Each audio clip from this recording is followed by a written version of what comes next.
For every game developer, one of the best parts of development is bringing people in early. These guys are the best of the best, and they're looking at our game, and we just hope that they enjoy what they see. Just being a part of this, even though it's just for a day, is a remarkable experience. Being able to try something before everyone else, it gets the driving me going. I'm all excited.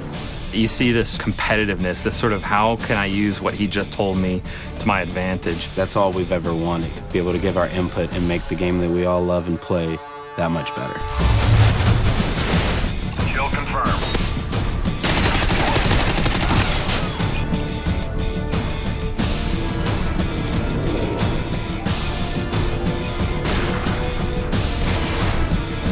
Crank really developed from the idea of playing again with the TDM rules. We've added this idea that once you get a kill, you become cranked. You start speeding up, you're running all crazy. And then you have 30 seconds to kill another enemy, and if you don't, you explode.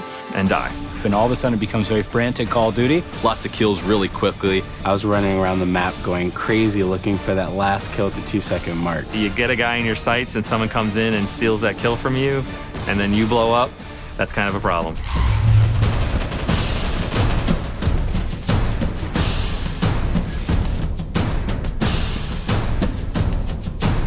With Search and Rescue, we realized we wanted to build upon Search and Destroy. It's a search and destroy type of game, except when you die, you drop a tag. Your teammates can go pick up your dog tags and revive you. But if the enemy gets it, you're out. It requires a lot more teamwork, a lot of communication when you're playing. You're playing chess, not checkers, when you play Search and Rescue. Creates a whole different dynamic in Search.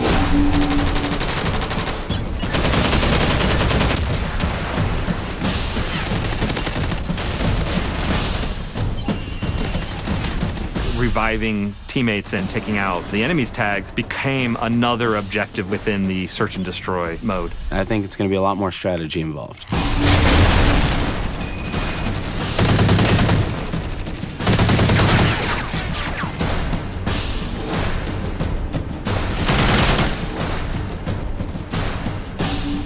Now we have the contextual lean. Where you get up to a corner and lean left or right. I think it's great, and it's something that needed to be introduced into Call of Duty, and I love the way that it was introduced.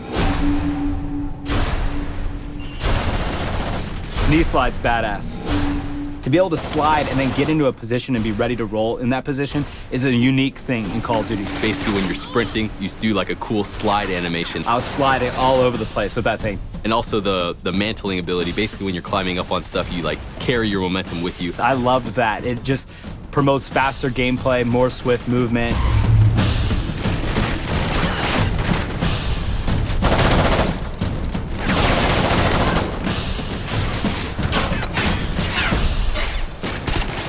We brought back Assault, Support, and Specialist.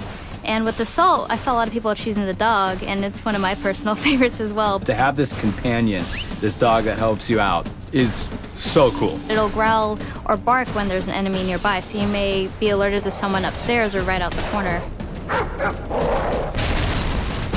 We haven't really seen that in Call of Duty before, to have real AI things that escort you around the map. That really appealed to me.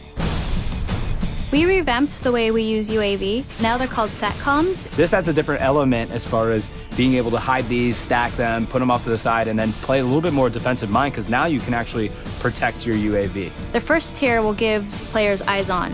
So when a teammate sees an enemy, you'll see it on your minimap. When you throw down a second SATCOM, it gives you the traditional UAV that everyone's familiar with. And when a third is thrown down, that's when you see the directional movement of enemies. The other thing that I really like, where you can snipe from the helicopter. You go up into the air and you can control where the helicopter is on the map, but it's up to you to snipe off enemies. And trying to snipe the guy that's sniping from the helicopter is even much harder.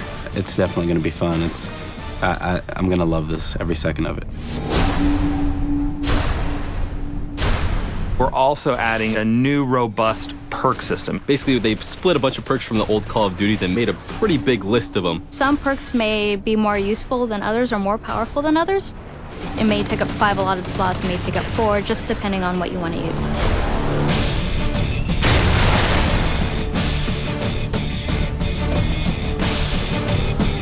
Usually when you're playing online, you have your headsets and you're calling out where enemies are, but sometimes when you're here in the moment, you forget to.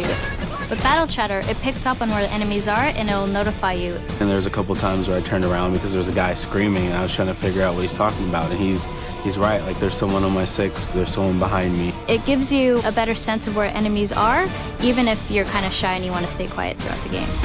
Got hostiles near the wrecked ship!